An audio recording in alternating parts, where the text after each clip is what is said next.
morning activity.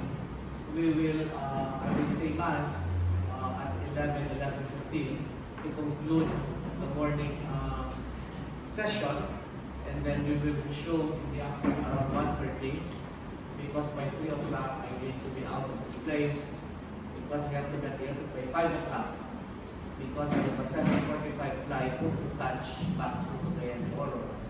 And the reason why I need to do this is I am saying the 5:30 Mass tomorrow at the Abbey, because there are only two priests right now at the Abbey, myself and Abu Sabino, because Father Elias is out of town. So it's the reason why I need to get back today, because I am assigned to say the 5:30 Mass morning, and Father Sabio will say the 8 o'clock Mass. Kaya medyo tayo ngayon medyo squeezed in ng konti ang ating schedule. And the other option I gave Sister Annie was to still hold the recollection on its original schedule, which was for tomorrow, but that means I will only come here in the afternoon, because I still have to say the 5 o'clock Mass and then take an 11 o'clock flight. So by the time I get here, 12:30 in Manila, by the time I get here, baka alas 2 na. So wala nang sobrang ikli na yung time na spend with you. So it's better we opted to transfer the schedule from Sunday to Saturday. At least the time I'm able to spend with you is longer today than tomorrow.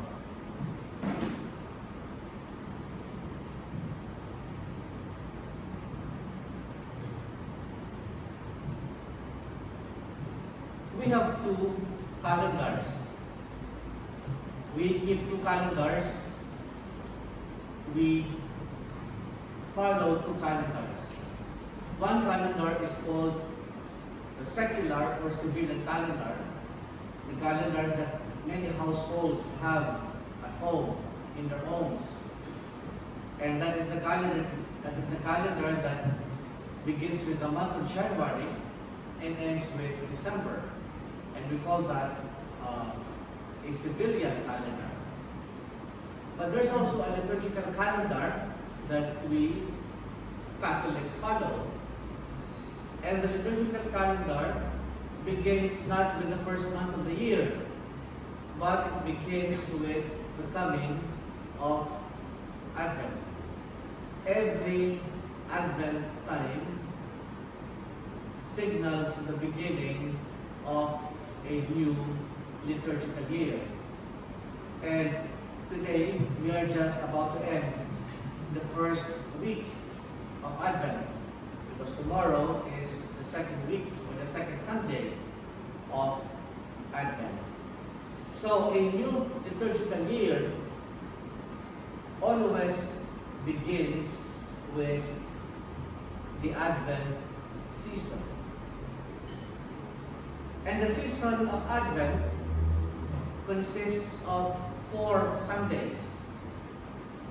And these 4 Sundays precede Christmas Day. And the liturgical color of Advent is purple, similar to Lent, because both Lent and Advent are penitential seasons. But the penance of Advent is not as intense as the penance of Lent. That is why even the color purple slightly differs from Lent. The purple of Advent slightly differs from the purple of Lent. The purple of Advent is more bluish, and the purple of Lent is leaning towards red. It has a more reddish shade to it. Both are purple because both are representative of penance or preparation or reformation, and the spirit is essentially the same, but its outward appearance slightly differs. And throughout the season of Advent, we will be hearing from the Gospel of Matthew. All 4 Sundays of Advent will feature the Gospel of Matthew. However, the liturgical cycle is not simply about passing time. The liturgical cycle is not simply about passing time. The liturgical cycle tells the story of God's life in each of our lives. So the liturgical cycle sends the message that God is very much a part of our life. And that God is not just writing our story with us merely watchers or spectators or listeners in that story. When God writes our story, of course He is the bida, He is the star, but we also play a dynamic role in our story. It is not like we are watching our story unfold or told, like watching Netflix. When I say God is writing our story, we are actively involved and participating in that story. We are not simply spectators or listeners.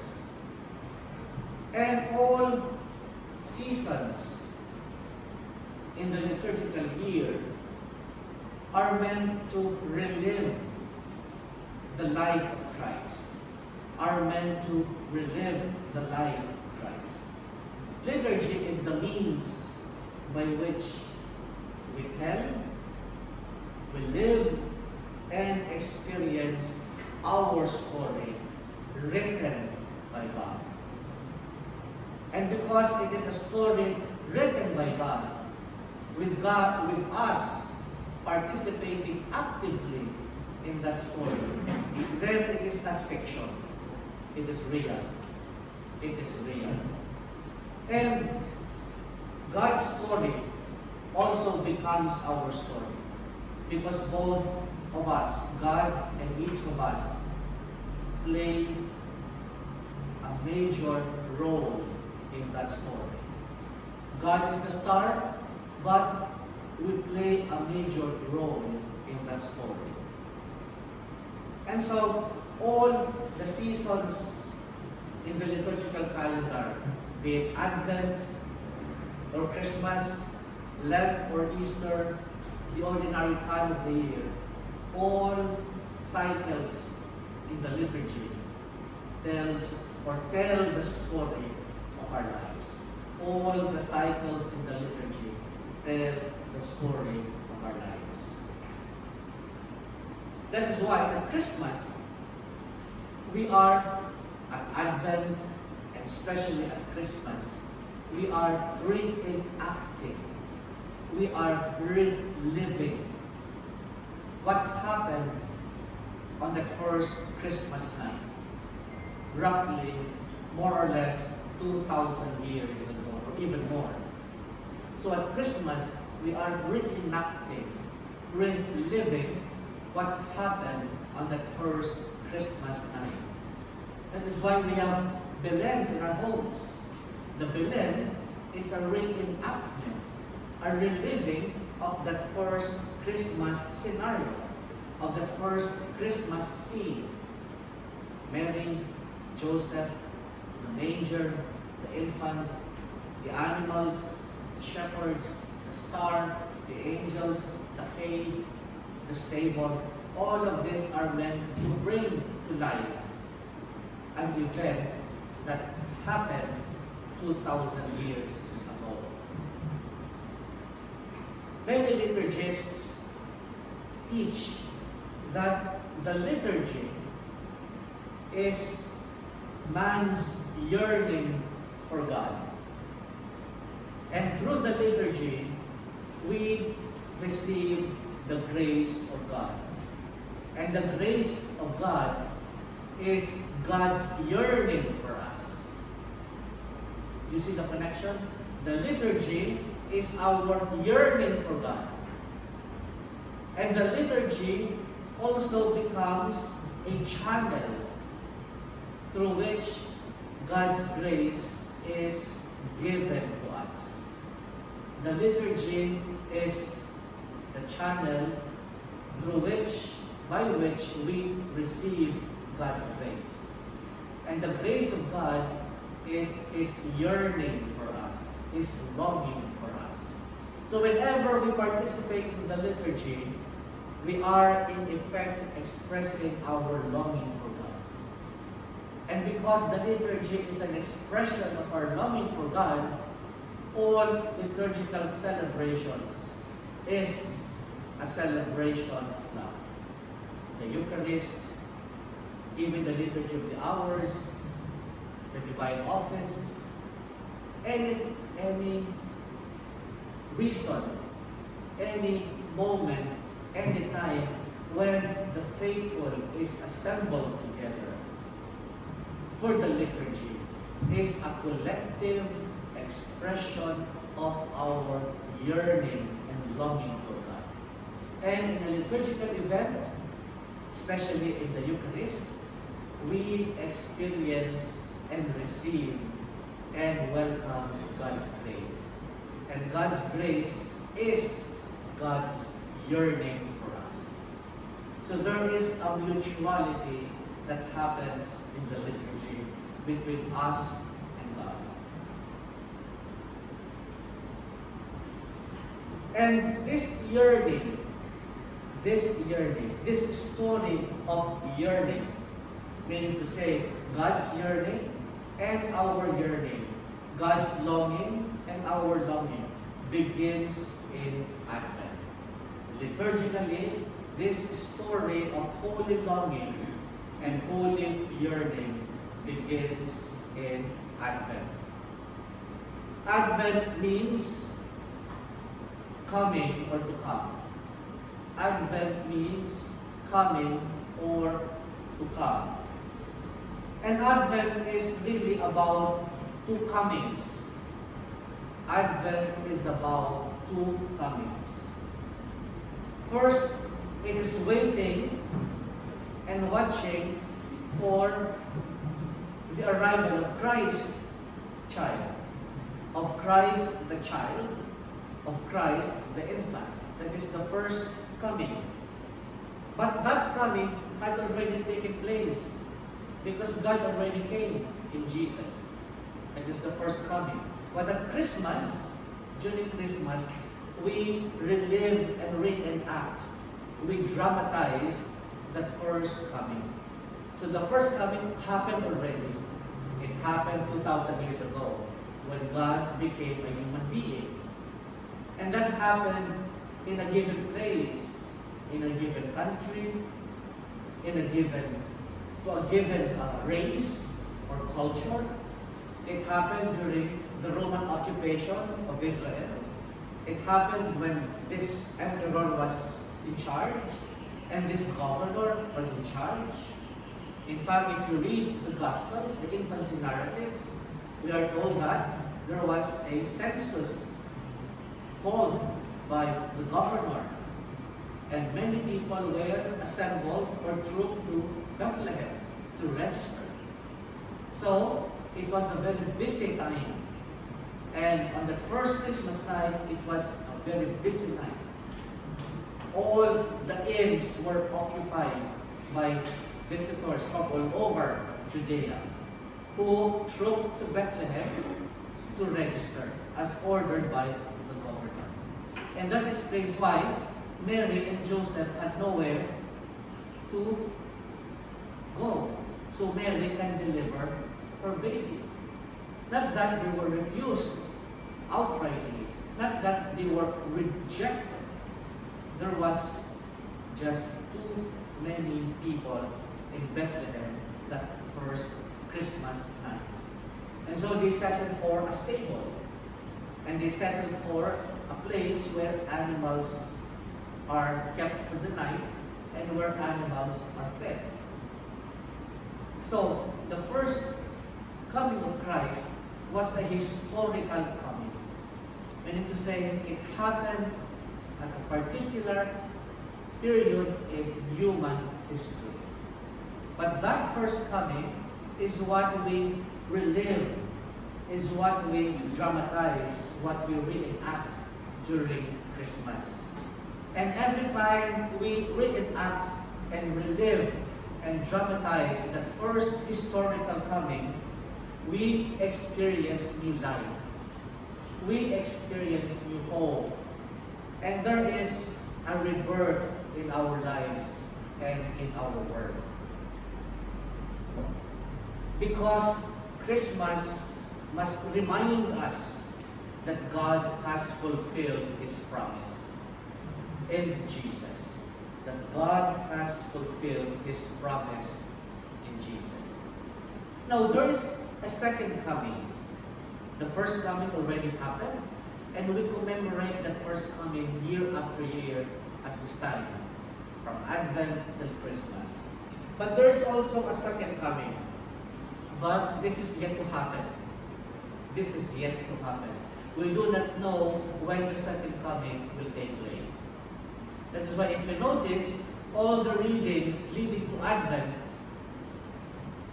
portray the end times.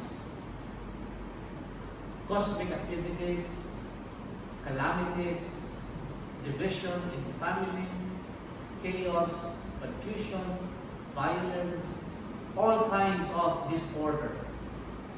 And these accounts seem to point to end times, to the final reckoning, to that final reckoning, to that final accounting, to that final reporting of which each of us, in which each of us will be asked to render an account of our lives.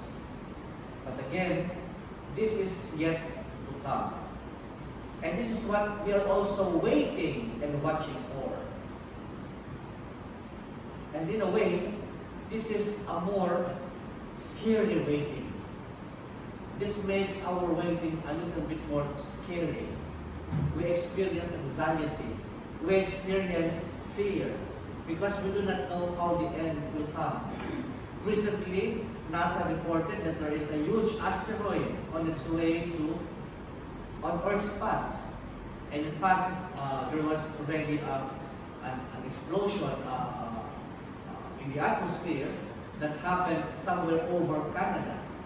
And the explosion and this asteroid was blasted, and many of the particles landed in a place somewhere in Canada. But of course, it didn't hit the Earth. But scientists and space technicians are now thinking of constructing a space called this rocket, a rocket that will be launched into space, just in case the danger, the harm of the Earth getting hit by these heavenly bodies becomes inevitable. You've all seen the movie Armageddon, and it will be something like that. If what we have visualized in movies will actually happen in real life. So all of this seems to suggest that the end times is forthcoming. But we do not know in what way the end will come. We do not know in what way we do not know if we will ever witness the extinction of the human race. So, the end times, on the spiritual side, will signal really the fulfillment of the fullness of God's kingdom. It will signal the fulfillment of the fullness of God's kingdom. The kingdom of God is already in our midst, but the fullness of it is yet to happen. The kingdom of God is already in our midst. It is in this community. It is in our church. It is in our family. In fact, wherever there is love, wherever love is shared, wherever love is given, the kingdom of God is theirs. But the fullness of that kingdom will be ours to see at the end times. In the end times, at the end of time. The fullness of that kingdom, of the presence, will be revealed to us at the end of time, in the end times. So these are events, future events, at the same time, a present reality. These are future events, at the same time, a present reality. It is a future event because it is yet to happen. At the same time, it is a present reality because it is something that has happened already and is happening. In a way, we can call that it is already and not yet. It is already and not yet. And both of these events are meant to put two realities together, divinity and humanity. These two events are meant to put together two realities, humanity and divinity. But there is one coming I'd like you to be attentive to. We know the first coming, nangyari na yun, yung unang Pasko. We also know about the second coming at the end of the world. We both know perfectly. We can, in terms of the second coming, marami tayong conspiracy theories. We have speculations. So the first and second comings are something familiar to us. But there is a third coming that we are probably not familiar, or probably we take for granted. The third coming is what happens between the first and the second. Do you have any clue? What is the third coming? The third coming is God arriving into our lives every day. That is the third coming. Ang alam natin yung ito at saka yun, yung dalawang dulo. Ang hindi natin alam yung araw-araw na pagdating ng Diyos sa buhay natin. Yan tayo nagkakaproblema. Kaya ang daming kasamaan sa mundo, ang daming nanloloko, ang daming marites, ang daming chismoso, chismosa, ang daming mga ano-ano mga kalaswaan. Kasi hindi tayo aware sa araw-araw na pagdating ng Diyos sa buhay natin. Yan ang third coming. Yung first, alam natin yun. Yung Pasko, sineselebrate natin yun. Yung second coming, alam din natin yun. Ang dami na natin ano mga ginawang mga esenaryo para matakot. Pero yung third coming, yung araw-araw na pagdating ng Diyos sa buhay natin, hindi natin napupuna, hindi natin napapansin. And that is what we have to be reminded of time and again, that the Lord comes into our lives every day, every moment, every instance. That is the third coming. That is the daily arrival of God into our lives. That's why if we are only conscious of that third coming, araw-araw Pasko, araw-araw nagbibigay, araw-araw na masaya, araw-araw nagmamahalan, araw-araw nagbibigayan. Kasi araw-araw Pasko, kasi araw-araw dumarating ang Diyos sa buhay natin. Araw-araw nagbubuhay ang Diyos sa buhay natin. And that is what we miss all the time. That is what we take for granted all the time. We prepare about Christmas, the decorations, the Christmas trees, the travels, the food, the menu, the parties and all. Everything is all prepared. And then we go to church every day, every Sunday, we go to communion, we receive the sacraments kasi natatakot tayo, baka bukas po din ako ni Lord. Kung ano-ano ang ginagawa nating preparation. I-pilgrimage pa kasi may panata. Masisimbang gabi kasi may hinihingi kay Lord. Pero yung araw-araw, yung pagdating ng Panginoon, hindi natin napapansin. Binabaliwala natin. Hindi natin binibigyan ng halaga. Yun ang mahalaga. Of what use is your pagpakain ng 5,000 sa Pasko? Pero the rest of the year, masama ka naman, paano wala? Nagbigay ka ng 5,000 sa bawat household, 5,000 bawat pamilya. O sige, paano yung pag-mature na kayo? Kahit isang barangay pa, bigyan ng 5,000. So, sobrang dami ng pera nyo. Pero the rest of the year naman, madamot ka. Sakim ka. Nanluloko ka. Kurakot ka. Nanlakaw ka. Wala. Iyan ang tawag ko Big Bang Christmas or Big Bang Charity. For the rest of the year, you are a crook. And then one day, you decide one day at Christmas, I will be Santa Claus. But the rest of the year, you are Mr. Scrooge. Baliwala, useless yun. It's all for appearance. It's all for display. Because what matters is, we are conscious of God's daily arrival in our life. And that is the third coming. That is the third. That is what we have to work on. That is what we have to be aware of. Because what is happening now, we don't even recognize the coming of Advent. We don't even recognize the coming of Advent.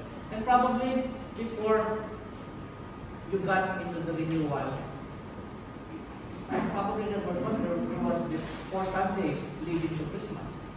Alam natin, basta September, Pasko na. Yung mga tugtog na sa Manila. Ang mga malls at airports natin decorated na with Christmas trees and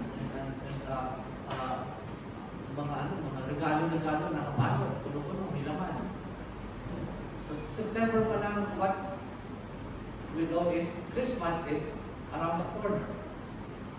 But we don't realize, meron pang 4 na linggo ng Advento bago magpasko.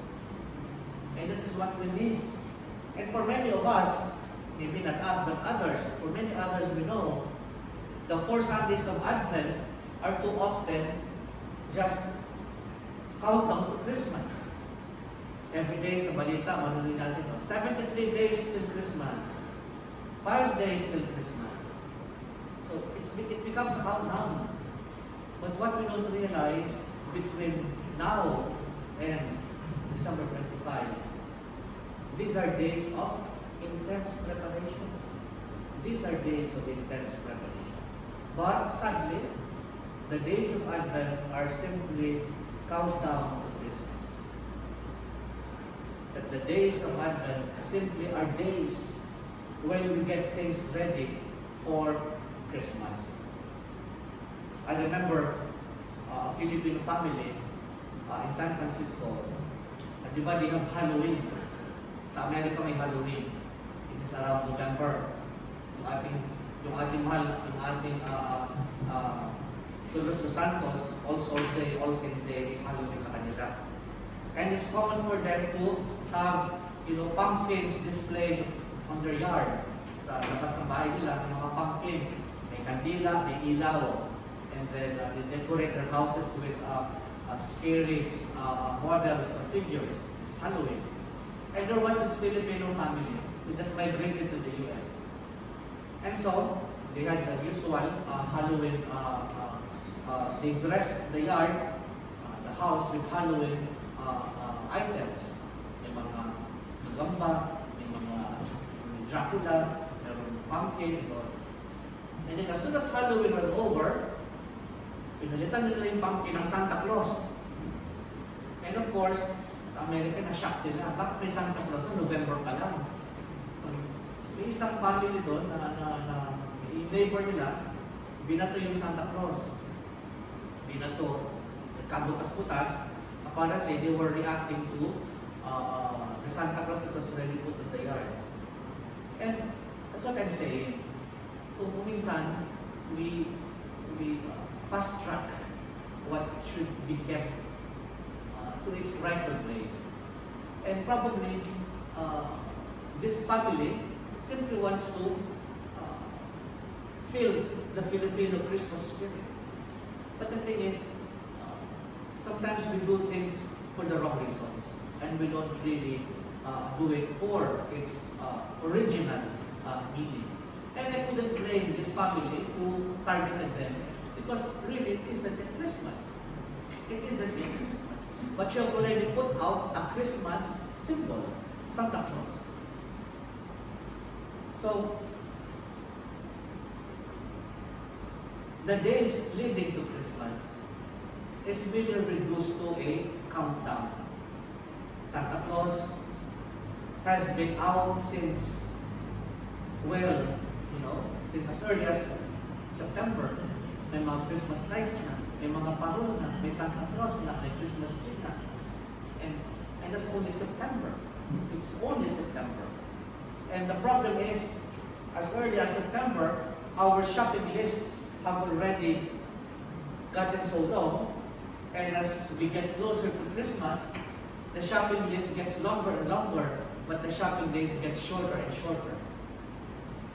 And people are just, hysterical about, there's only how many weeks left before Christmas.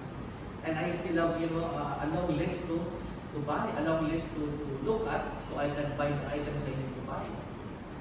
So it becomes too secular, too material. I would say that we shouldn't buy gifts, but we should put it in its right and proper order, in its right and proper place. So what happens to us is we experience Christmas as simply a hurry up, get ready, Christmas is almost here. That is the kind of Advent that we all experience. Hurry up, get busy, Christmas is almost here. It's almost here because the countdown is well underway. There's so much to do and time is running out. And of course, that is not the liturgical understanding of Advent. That is not the liturgical understanding of Advent. And for us who are trying to live a more spiritual life, this is a challenge. Because everybody is doing the opposite. Everybody is doing the opposite. And of course, if we allow ourselves to be contaminated by that mindset, by that attitude, by that disposition, we can have an Advent that can only lead to a hurry up, get to church, open the presents, take down the tree, and Christmas is over.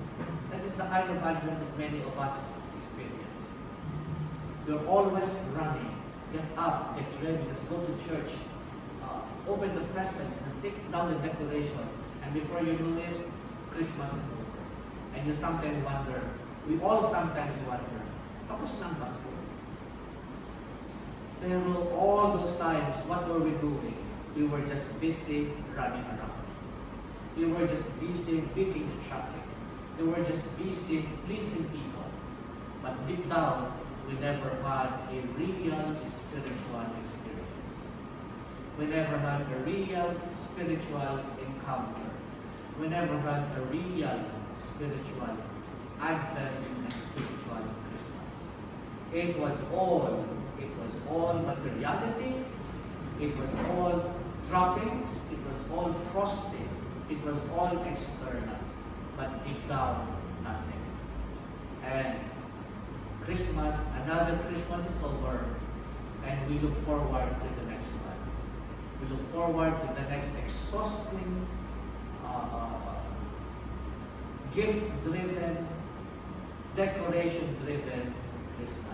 In the same way that we drove our Christmas this year. So let me remind you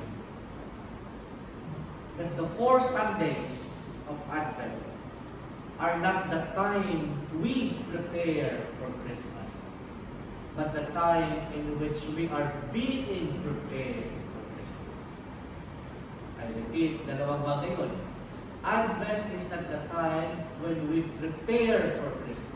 Because when we say we prepare for Christmas, I mean the food, the travel, the gifts, the decoration, the menu, the parties, and all. This is what we mean by we prepare for Christmas. But Advent is the time in which we are being prepared for Christmas. Meaning to say, your spirit is being prepared. Your inner life is being prepared.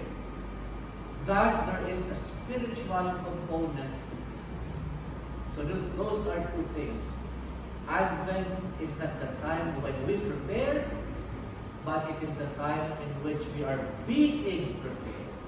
We are being interiorly prepared. We are being interiorly transformed, renewed.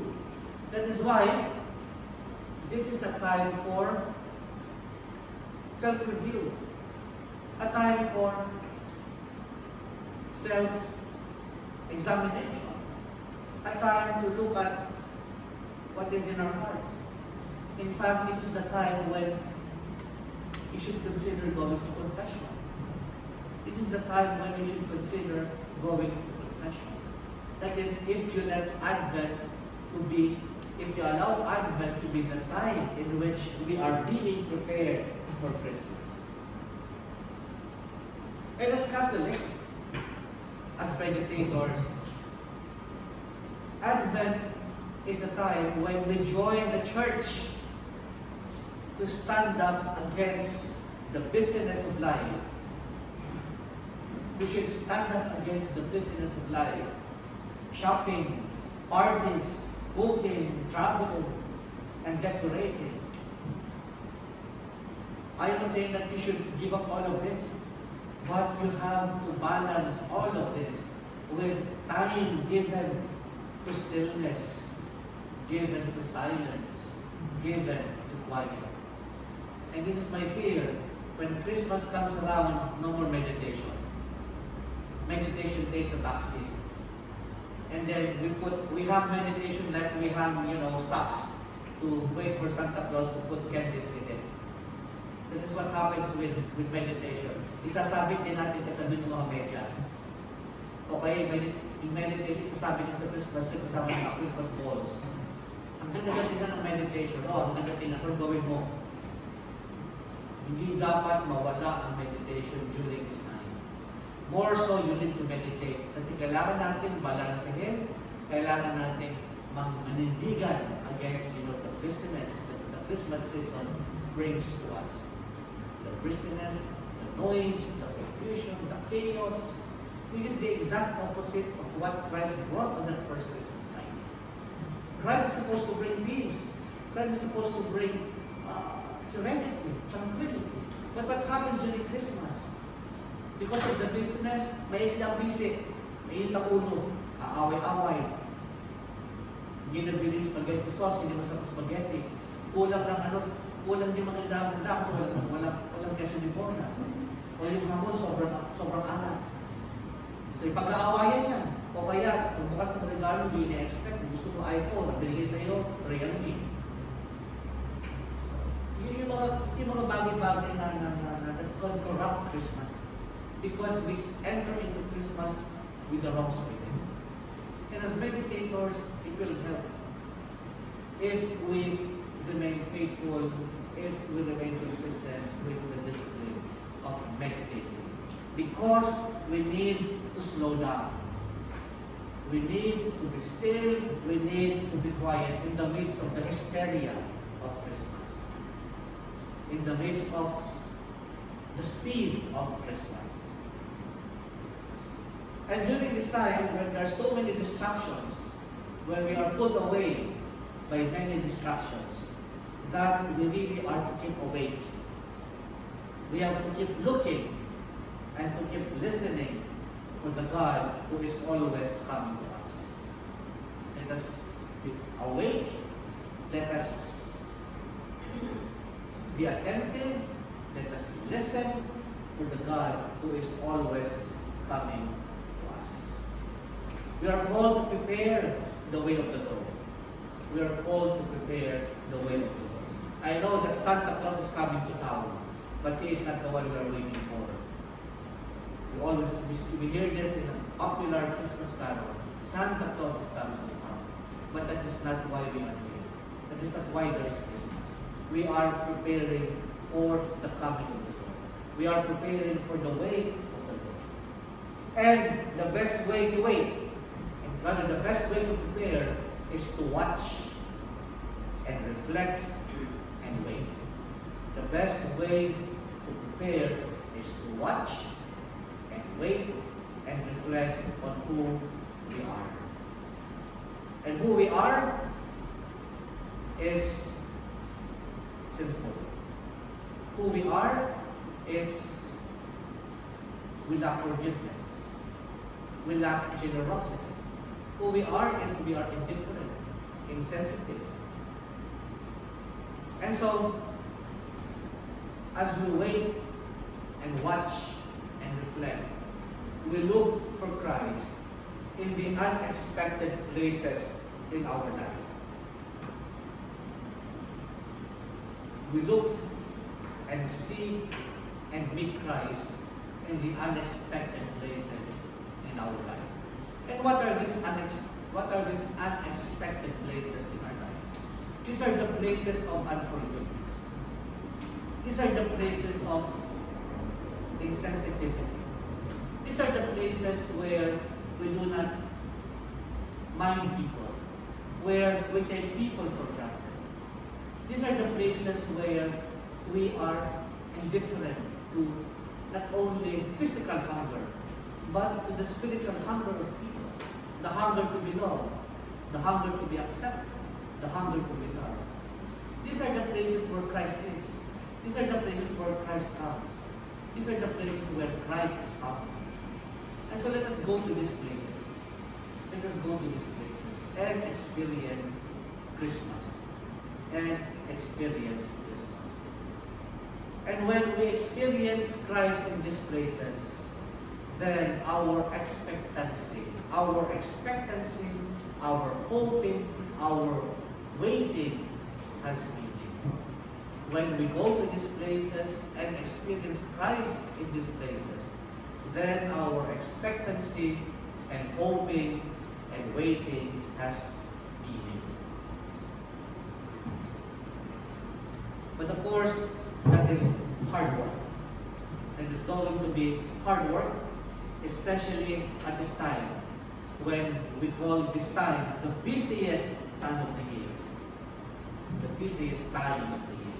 And probably you are telling me at the back of your mind, napaka-KJ naman ni Father. Pinag-meditate kami, di ba dapat nagsasaya tayo? Pinag-meditate kami, di ba dapat nagpa-party? Pinag-meditate kami, di ba dapat mabiyahe and nag-travel? And that's why I say it is going to be a tall order. It is going to be a tall order. It will be an exercise of will. It will be an exercise of will to be able to find time to be silent, to be still, to slow down in the midst of the speed and hysteria that characterizes this season. And just because it is a hysterical time of the year, that it is necessary to find stillness in our lives, to find time to be tranquil, to find time to be serene, to find time to listen, to find time to be watchful, to look, and to find time for silence. Because silence is the key. Silence is the key. Silence will teach us the way of waiting. Because silence is a way of watching. It is a way of listening to what is going on within and around us. Actually, as meditators, we are fortunate because we have the tool to experience and practice silence. Whenever we meditate, whenever we make time for silence, we are entering the way of waiting, the way of watching, the way of listening. And it is only when we are silent, especially at this time, when we come to self-knowledge. A self-knowledge that is given to us through stillness and silence, through watchfulness and attentiveness. For those of you who have been oblates already, for those of you who are oblates, those of you who are thinking of becoming an oblate,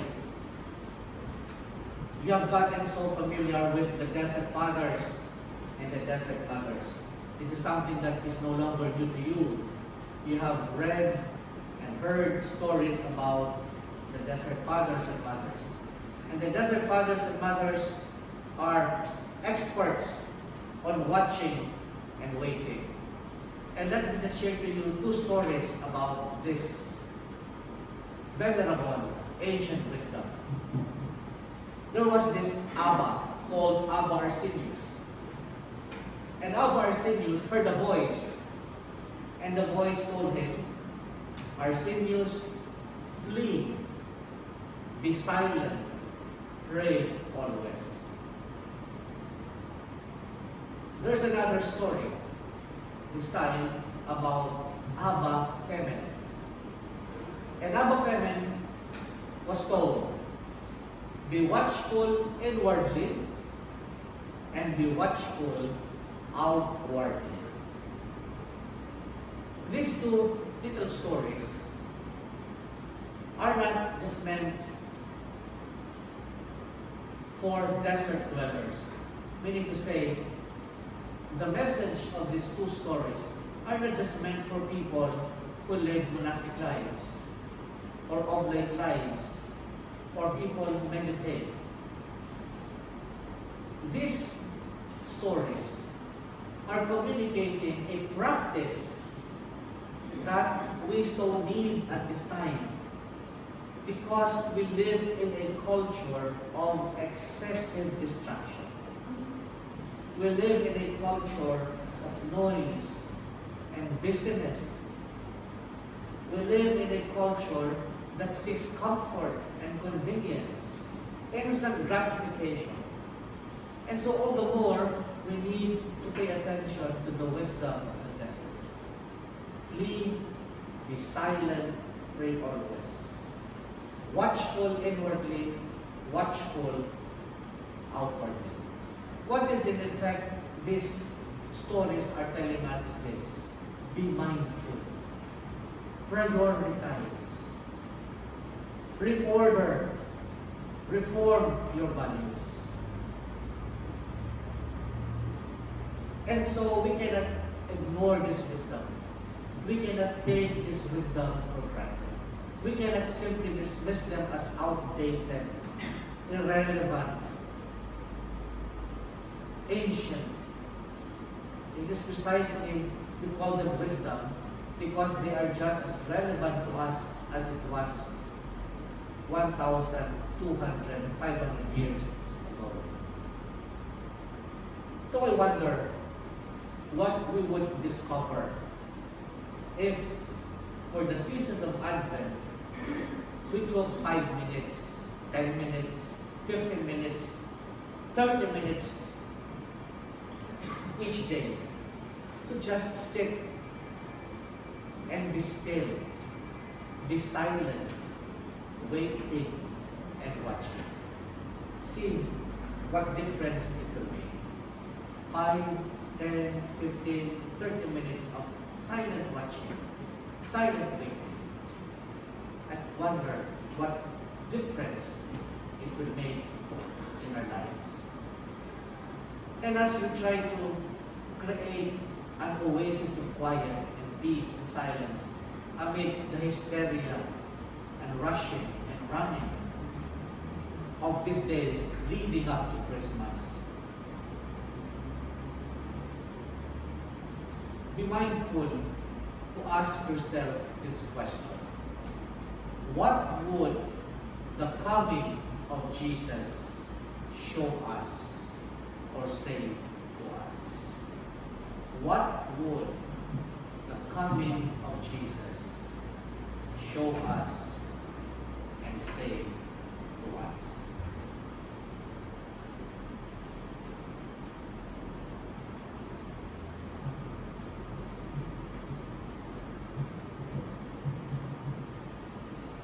Okay, so we'll stop here so we can prepare for Mass. The Mass today is not anticipated Mass, okay? So do not expect me to say the Mass for the second Sunday of Advent because it is too early to do an anticipated Mass. Baka masita ako ng obispo because nobody says anticipated Mass at 12 high noon.